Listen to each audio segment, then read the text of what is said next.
Yun na nga. Pero bago yan, baka kasi nakalimutan ng iba.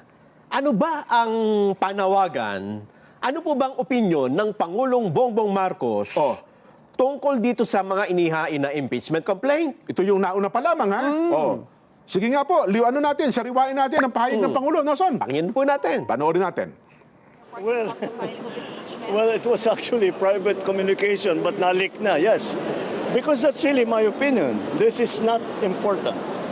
This does not make any difference to even one single Filipino life. So why waste time on this? What will happen to if somebody files an impeachment? It will tie down the House, it will tie down the Senate, it will just take up all the time, and for what? For nothing. For nothing. None of this will help improve a single Filipino life. As far as I'm concerned, it's a storm in a teacup. Yan. Para saan? Wala. Wala niyo tayo mapapakinabang dito.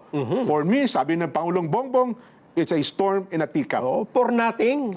None of this will help improve a single Filipino life. Ba't natin pag-aaksaya ng panahon, hindi ba? Kaya, ito na po.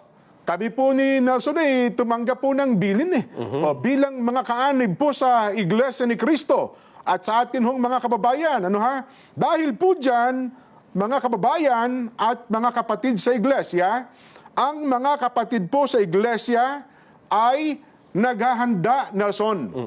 Ulitin ko po ang mga kapatid po sa Iglesia ay naghahanda na magsagawa po ng rally. Magsagawa po ng rally upang ipahayag sa lahat ng mga kinauukulan na ang Iglesia ni Cristo ay pabor.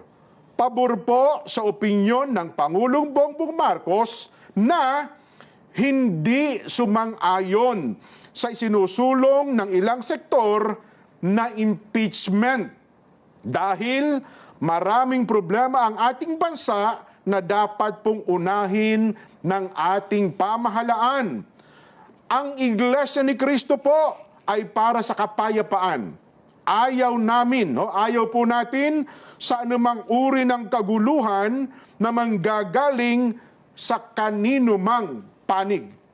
Ngayon pa lamang po, mga kababayan, ay nag-uorganisa na po ang mga lokal sa buong iglesia para magkaroon ng mga malalaking pagtitipon. Nelson, para ipakita po at ipahayag, ito pong binabanggit namin na pabor kami sa opinyon ng Pangulong Bongbong Marcos na no to impeachment. Dahil ang daming ang problema ng bansa, hindi ba? Ang dapat po nating unahin, ang problema ng bansa na mas malaki. Yes. Hindi po ang impeachment. At dapat maintindihan nyo rin na ito ay para sa kapayapaan.